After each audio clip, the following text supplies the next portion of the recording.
Here's some of the stories trending this week at NASA. I want to talk to you just a little bit today about where I believe we can be headed as a country when it comes to space exploration and to earthly benefits that come from it. During an October 28th keynote speech at the Center for American Progress in Washington, NASA Administrator Charlie Bolden spoke about the advancement made on the journey to Mars and what lies ahead for future administrations and policymakers. The astronaut who will take the first human steps on Mars and the scientist who will discover the next great breakthrough that makes that step possible might very well be sitting in a classroom right here in Washington, D.C. NASA's recently released report, Journey to Mars, Pioneering Next Steps in Space Exploration, outlines its plan to reach Mars in phases, with technology demonstrations and research aboard the International Space Station, followed by hardware and procedure development in the proving ground around the Moon, before sending humans to the Red Planet. The October 28th spacewalk outside the International Space Station by Expedition 45 Commander Scott Kelly and Flight Engineer Kjell Lindgren was the first spacewalk for both astronauts.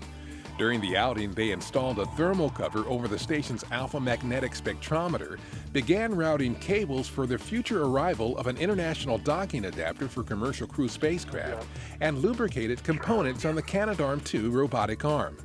The two go back out for another spacewalk on November 6th to reconfigure coolant lines on the station's structure. A day after the spacewalk, Kelly completed his 216th consecutive day in space, a new record for an American astronaut and his second record in 2 weeks. October 16th was Kelly's U.S. record 383rd cumulative day in space. He and Russian cosmonaut Mikhail Kornienko's year-long mission aboard the station is providing data on the physical and mental effects of long-duration spaceflight as part of NASA's journey to Mars. NASA's Landing Sites Exploration Zones workshop for human missions to the surface of Mars took place October 27th through 30th at Houston's Lunar and Planetary Institute. It was the agency's first workshop to collect ideas about locations on Mars that could potentially provide high scientific research value and natural resources for humans to land, live, and explore on the Red Planet. NASA plans to use existing assets at Mars, such as the Mars Reconnaissance Orbiter and the Odyssey spacecraft, to support the selection process of potential landing sites and exploration zones. The October 28th flyby of Saturn's moon Enceladus by NASA's Cassini spacecraft took it a mere 30 miles above the moon's south polar region, directly through the plume of icy spray that comes from the global ocean beneath the moon's frozen surface. This deepest ever dive through the plume by Cassini is expected to provide valuable scientific data about the subsurface ocean. NASA's Marshall Space Flight Center held the 8th Wernher von Braun Memorial Symposium October 28th through 29th at the University of Alabama in Huntsville.